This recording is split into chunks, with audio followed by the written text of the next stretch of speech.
Hello and welcome to this edition of our I've Decided podcast.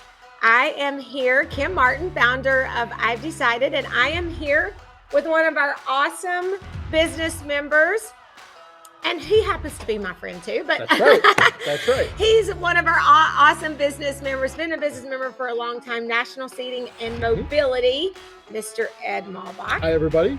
Thanks for having me. Yes. I'm really excited to be here Thanks again. for It's been being a little here. while. I know it has been a while since you've been on. Yeah. I know. I'm excited too. Our weekly winning word is helpful. Okay. So I want you to think about that word as we go into our discussion. I can't talk today, Ed. Our discussion geared around this topic of helpful. And I want you to think of this phrase, how may I help you today? And that's kind of, that mindset that we want to get into. We want to do a little self-reflection. How helpful are you? How helpful am I on a real regular basis? So that attitude of how may I help you today? Sure. Sums everything up very easily. How can I be of service to you? How can I help you in your daily needs? Yes. Perfect. And wouldn't it be a perfect world if every time we walked out of our house every day, we're like, how may I help you today? That would be a perfect world.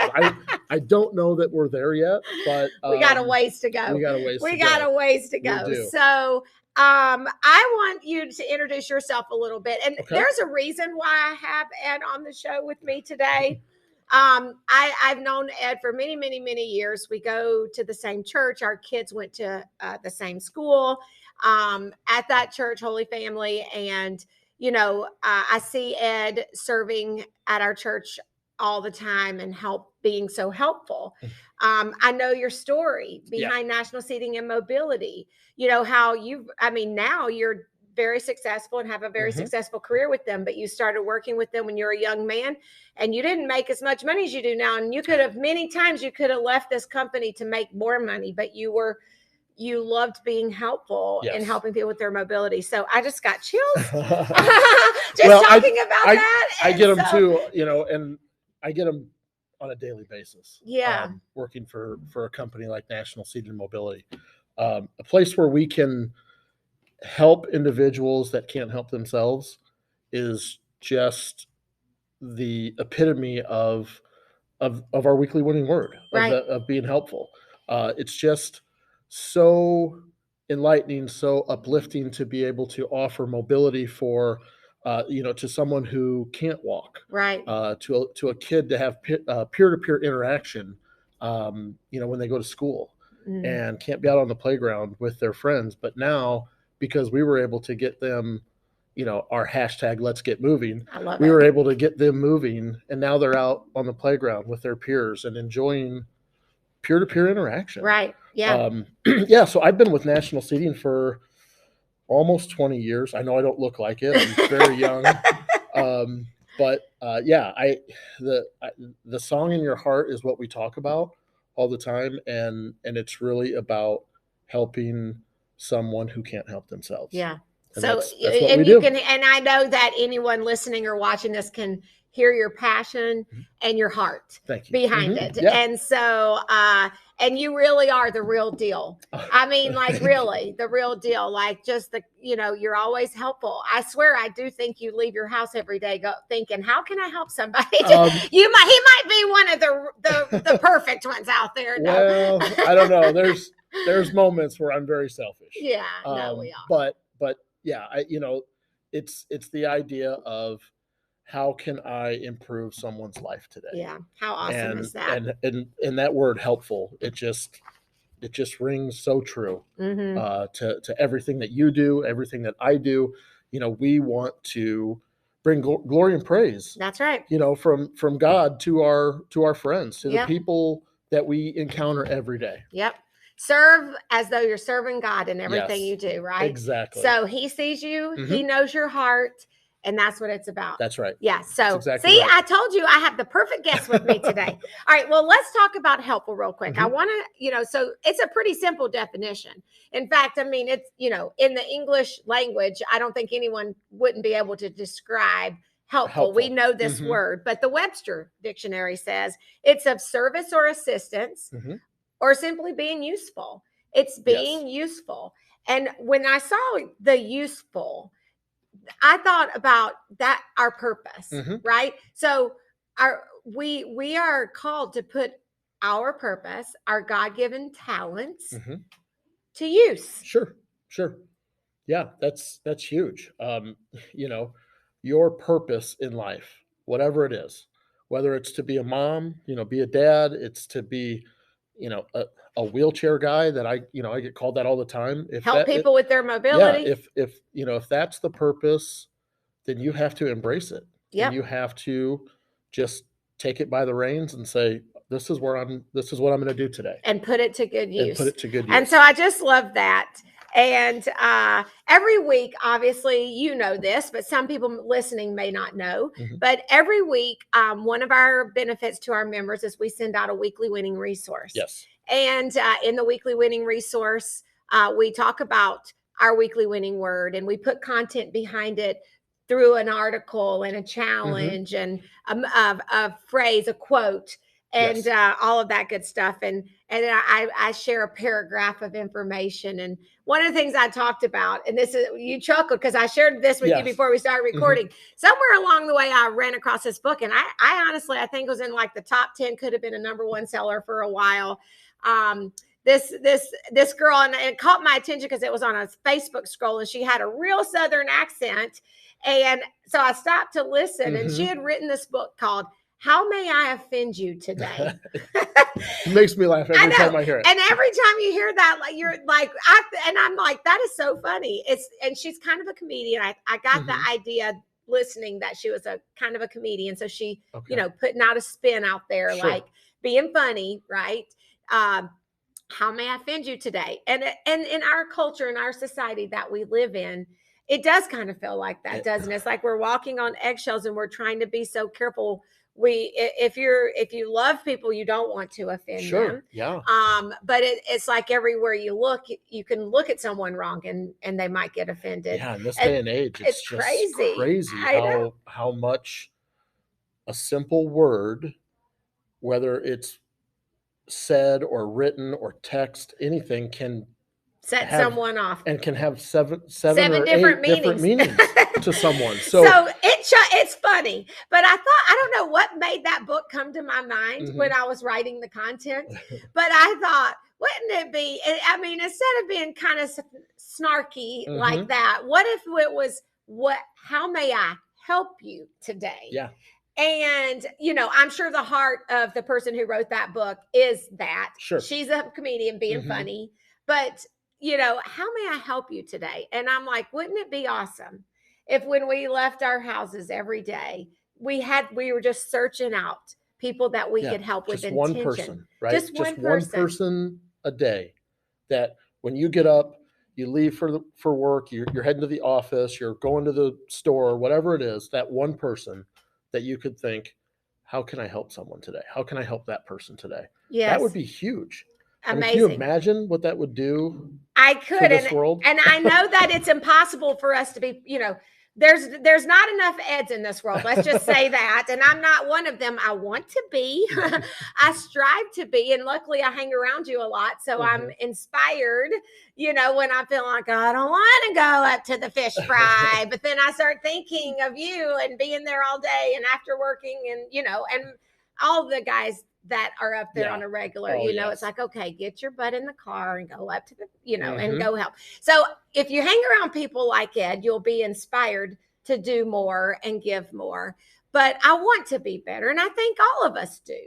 And I think if you, like you said, just one person, even if we're just looking for one person a week, I think that could be more. If we all just did a little better, imagine the difference it would make. Oh, for sure. I mean, it would be such a tremendous change in this world to just one person, and I know we see people on the streets all the time, holding their signs and wanting help and asking for donations or whatever it is. But that one person, if you can make a difference in one person's life, just that day, what will they be able to do for someone the next day? Yeah. And I'm one of those people, every now and then I do hand them some money because I don't know what their needs are. Sure. I just know they're standing there with a sign. Mm-hmm. And, I don't always have cash. And I know this could be a whole nother podcast in itself. What should we do? We could go on. But I'm just, I don't say that to pat myself on the shoulder because I don't know where my heart is behind it when I do it. Honestly, I just kind of do. But I think that's how we should be. Again, it's like, okay, I haven't really, this is my contribution this week, maybe. It's what I've had time to do. So this person, I see them, they're asking, what are they going to do with the money? I have no idea. It's not my responsibility. I'm just going to help. I know some people don't want to do that because they have stories behind that. Sure. And that's okay. Sure. It doesn't have to be that. It can be someone, it doesn't have to be someone who seems like a person that's needy. Sure. It really doesn't. It could be someone who may seem to have it all, but you happen to know that maybe their mom or their dad was just diagnosed with Alzheimer's, or they lost someone that they loved, or they lost their lifelong pet or something. And you go, you know what? I'm going to drop them off some flowers. Yeah. Or I'm just going to swing by their house and give them a hug. Something like that goes so far. And I know that you and I, before we started recording, we were talking about Father Dom, and I think in his presentation a while back at one of our conferences, he was talking about when somebody needs something or they need some help, instead of just sending them a message that says, hey, if you need anything, let me know. Yeah. Right. So instead of doing that, just going and doing something for them. Do it. Because they do need your help. They need you to come and just be an ear to listen to their problem or to help them, to guide them, any of that stuff, instead of just making that blanket. Hey, let me know text, if you need anything. Hey, yeah, let me know if there's anything I can do. Think about it. If you've ever said that to someone, if someone's ever said to you, hey, do you need anything? Most of us have a little too much pride. Correct. Right? Yeah. We're not going to ask for help, and we want it to look like we got it all together. Yeah. So we're like, oh no, I'm fine. Yeah. Nobody wants to admit that they need help. Right. In those situations. So if instead of saying, hey, let me know if you need anything, just show up. Just do it. Or think of something that you can do that would be helpful. That's a very good point. And that's funny because in the Weekly Winning Resource, instead of writing an article, I actually shared one of the benefits to our members is that we record all of our conferences and workshops, and then we post those recordings on the website so that the members can go back and freely watch those when they want to. And every now and then when there's one that really correlates great with our weekly winning word, I pull it out and put it in to rewatch. And Father Dom's message was, 1 minute I laughed, 1 minute I cried, and he was serious and he was funny. And Father Dom is known as the bread monk around the Midwest. I don't know where you're listening or watching from, but in the Midwest, Father Dom is pretty famous. Yes. He was on our local TV channel as a bread monk. He bakes bread. Anyway, this guy, great speaker. Find him on you can find him out on YouTube and the internet and listen and watch. But he talks about the 5 marbles. Do you remember his message? Yes. So his message is basically we should bear one another's burdens. Now that's pretty deep. When you think about that, you're saying I need to bear your burdens. Sure. Yeah. Like I got enough. I have so many of my own. Why am I going to take on yours? Right. I got enough burdens to bear. How am I going to ever bear your burdens too? But sometimes praying for someone is being helpful, and he talked about that. But he went through his little 5 marbles, and he carries 5 marbles in his pockets at all time as a reminder to himself. To help carry others' burdens, and that he's carrying his own burdens. And so he talks about consequences, right? He goes, we all have, when we sin, when we do something, we know, whatever you want to call it, When you do something you know you shouldn't do, yes, that is not the right thing, there's consequences. Yes. So one of his marbles represents consequences. So he keeps that as a reminder for his own burdens, and also that the other people, and as priests, they hear confessions, right? Yes, yes. And so he reminds him that the people that he's talked to, that they have that burden of consequences. And it reminds him to pray for them. And if I remember correctly, that was the biggest marble that he carried. It works its way. They start the biggest and then they work their way down. Yeah, because again, we all have, sins, burdens, those consequences. We're living with consequences, and we need to be being compassionate to people, and not judging them, right? When you see them suffering their consequences. Sure. I mean, I think of people that have been sentenced to jail. And they did something terrible probably to be in jail. And they know they deserve to be there because they committed a crime or whatever. But it's not our place to judge them. It's our place to love them. And that's why I love when I hear people's stories about doing ministry, because people, they get their degrees, they get they find salvation, and they do all kinds of things, although they're suffering that consequence. Sure. But I think of that. Yeah. I think nobody goes to visit them. Maybe you might have a passion. I know Deacon Joe. For sure. I don't know why this whole conversation's just loading me up with chills today. Well, yeah. I think of Deacon Joe and his ministry in the prison, and that's exactly what he's doing. He's carrying their burdens for them when he goes and he visits with them, and he shares the love of Jesus with them, and he talks to them like they, are like they're quality good people, like they are, even though they made mistakes. Even though they made mistakes. Yeah. But again, it says in the Bible, don't judge lest ye be judged. Yes, right? Exactly. So we don't want to judge somebody. I want to try to help whomever it is. Yeah. We all probably should be in jail for something. Oh my goodness. If we all got caught at something, I mean, we all could be in jail, really, if you think about it. But that's true. That's true. The other one, the second marble, is grudges. And so he carries that one to carry the burden of people who have grudges against him for things that maybe they don't like him for certain reasons, but maybe he did something that caused them, maybe he hurt them. Sure. Yeah. And caused them to have a grudge against them. And in this day and age, that again, as we're talking about any of that stuff about offending someone, right? People can carry grudges for a very, very long time. Oh, so my sister that passed away last summer, if she ever got mad at you were done. I mean, you had to, and when she got mad at me, I had to beg, plead, call her. I love you. What do you want me to do? Yeah. I'm sorry. Yeah. Oh, I didn't mean to. She'd ignore you, and then finally you'd wear her down. Yeah. But that's because I loved her and she was my sister. Sure. Other people didn't put that much effort. No. And so she'd never talk to you. She'd be like, I'm through with you. Yep. Write me out. Right. You're done. You made me mad, bless her heart. But anyway, and she had her reason. And that's the other thing. We don't know someone's life story. Yeah. We don't know what they've experienced. Yeah. And that's what Father Don was saying. They have grudges, but they have grudges because they have had pain. They've been hurt. They've been traumatized. And so we carry those burdens.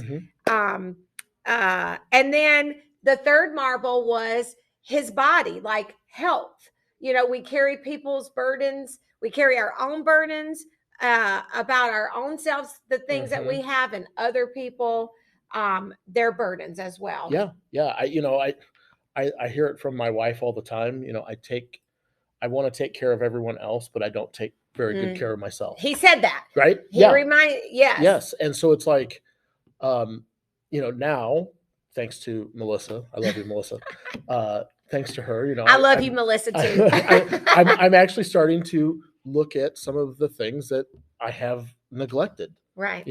My knee, after 7 knee surgeries, it's time that I get a knee replacement. Yeah. Not that I want to, but it's time. So I have to start making those health conscious decisions as well. Well, if you don't start taking care of yourself, Ed, and I know this is what Melissa tells you because she loves you so much, you're not going to be able to be your help. You're not going to be able to help. Yeah. And if you're not able to help, you're going to be so sad. Oh, you'll be in depression because that's a part of how you feel fulfilled.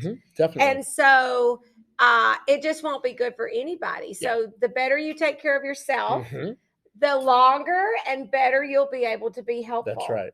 I'll be able to be helpful to others. That's right. And be around for a very long time for your family that loves you dearly. For sure. Let's see, what else did he say? And then there was consequences, grudges. Oh, I missed the one where he said the grudges that he has against others. Yeah. His health. And then this one is the one that kind of made me cry. And it's the smallest marble that if you've ever, I've never played marbles, so I don't know, but if you played marbles, you understand that the smallest one has these like the swirlies in it or something. And he said, these are people that have been so scarred, they can't see their own beauty within. Yeah. And when he talks about that, I cry because that is, I know people, I think there's been times in my life where I felt like that. I think maybe all of us have had a time, a point, a low in our lives where we have been so hurt or scarred that we can't see that beauty within our own selves and who we are. And, Definitely. And so, those are some burdens. And that's what he talks about with the 5 marbles. And those are some burdens that we all bear, and we need to carry those and help people. Yeah.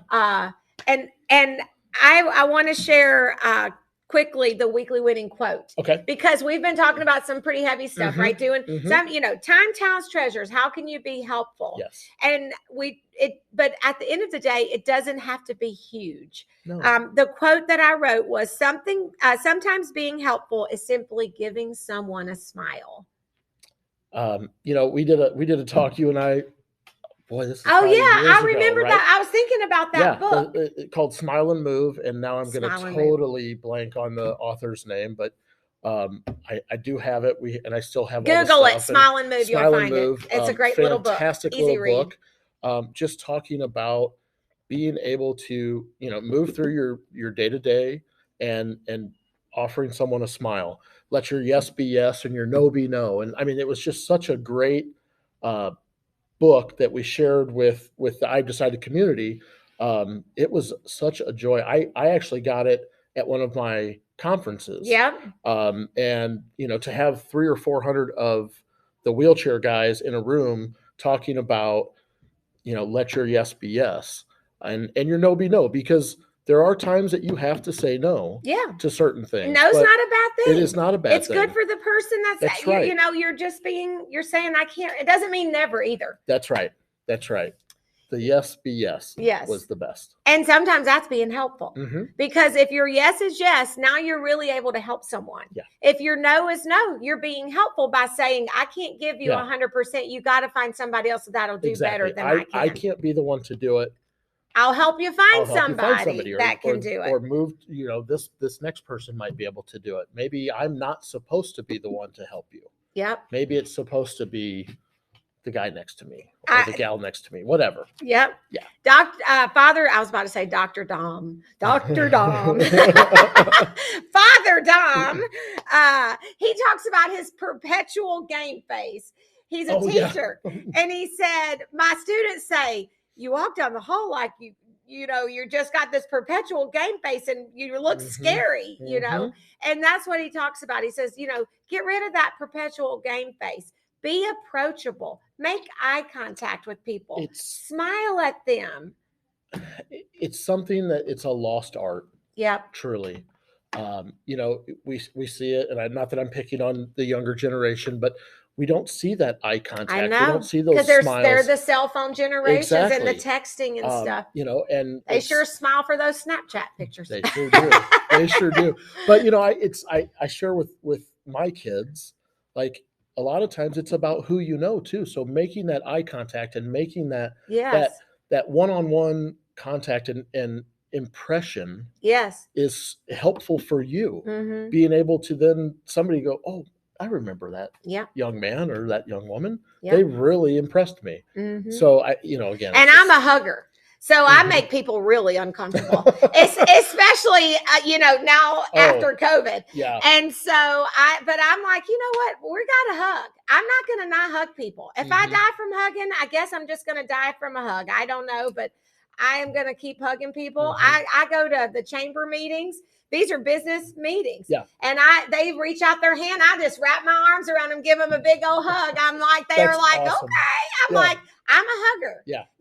And that's how I can be helpful, because regardless of even it makes them feel uncomfortable, they all smile. They all go, oh, all right. Who can't use a hug? Everybody can use a hug. Everybody can use a hug. We can all use a hug. Yeah. I mean, I'm a hugger, and I think it's okay. I agree. I mean, I think hugging's good. Yes. So a couple of things that Father Dom said that I just want to share too. He says we need to cultivate a demeanor of caring. How cool is that? That's cultivate awesome. A demeanor of caring. I want to do that so badly. And then remember, we can't help the whole world, but we can help someone right now today, someone in our sphere of influence, in our circle. Yeah. There is someone that you can help. So I gave our community, all of our members, and I've decided a challenge. Okay. And that challenge was to do exactly what you said when you talked about, Father Dom said you can help someone without asking. Yes. So that challenge was to find one person, whoever they are, wherever they are, that they could use some help in some way. And don't ask them, just do it. Sure. And then I ask everybody to kind of share their stories on our Facebook private group. But you can share your story. You can email me at kim@idecide.org. I'd love to hear some feedback on that. That's awesome. Because won't that be some awesome stories? Oh, yeah. And not even just the story, but the feeling that you are going to have. Yes. As the individual that just decided that I'm going to be helpful and I'm going to go and do this. There's the feeling, the goosebumps. Yep. Right? The feeling that you're going to get from that is just going to be unbelievable. Absolutely. So that's my challenge to all of our listeners today. I want you to do the same thing. And I would love to hear the feedback from those stories. Just help one person without asking. Do something, no matter how small or big, for a person that didn't ask you to help. You just find someone that could use a little bit of help with something and get that done. Yeah. And now with it, being the dog days of summer are here, checking on your neighbors, the elderly in your neighborhood, just making sure that they're okay. Yeah. Because it is pretty stifling outside today. The next few days are going to be pretty hot. So just, make a check. Just see if everybody's doing okay. Yeah. And then one final thought, and we talked about this too. And Father Dom says, do a self-check. You can't help someone else if you don't help yourself. Yes. And we've already talked about that because you brought that up. But want to encourage you guys, if that I'm good at. If there's one thing I'm good at is taking care of, putting myself first. That's so bad, isn't it? No, I don't know why. I have no problem. Melissa laughs at me all the time. Melissa's the manager at Curves. We see each other all the time, Ed's wife. Yeah. And she chuckles because, I do. I'm like, I go get my massage or make sure I get my workouts, my run. Sure. I do take care of myself. And I find it that the better I take care of myself, the better I can take care of other people, the better I feel. And that's exactly what you were saying. Yeah, definitely. I'm working on it. I'm doing better with it. But I have plenty of patients that I want to be able to help. Yes. I want to be able to do things for them. The kiddos that I work with, I try to do something special for them on a chair or whatever, just to make it their own. So again, I'm just trying to be helpful to them and their families. I just love what I do. And if you know, I know you do, and it's so awesome. National Seating and Mobility is where it's at, people. If you know someone who needs some help with mobility, why don't you hook them up with Ed? If they've got all kinds of resources. They work with the insurance. If somebody doesn't have insurance, they try to help them figure that out. They have, Ed is a just a plethora of resource for someone who needs good mobility. So please, please, please, if you know someone or you need it yourself, get with Ed Maubach at National Seating and Mobility. You can find them on our website. Actually, if you go to I'vedecided.org and click on resources, they're listed as a business resource on there, so you can get all their information there. And while you're there, if you have not joined our community, we want to invite you, no matter where you are. You are missing out. You want to join our community because you're going to get all the pieces of the puzzle you need to be successful in achieving your goals and dreams, and get connected with the resources and coaching. And it's just a great place to be. So while you're there, if you're not a member, please join. We'd love to have you. Ed. And then you get to be with this ball of energy all the time. It's speaking of Melissa, I'm sure she has fun things to say about that. No. Well, you are one of the most kind, generous people Lord. that we know. Oh, so thanks. Just know that's on our heart. Oh, thank you, Ed. Thank you so much. That's so sweet. But I do love you guys, and I love you, and I thank you for being here. And thank you guys for tuning in. And we will put out these podcasts every week, so subscribe and tune in. We always have some fun, good information for you. So enjoy the rest of your day, and we'll see you soon. Thanks.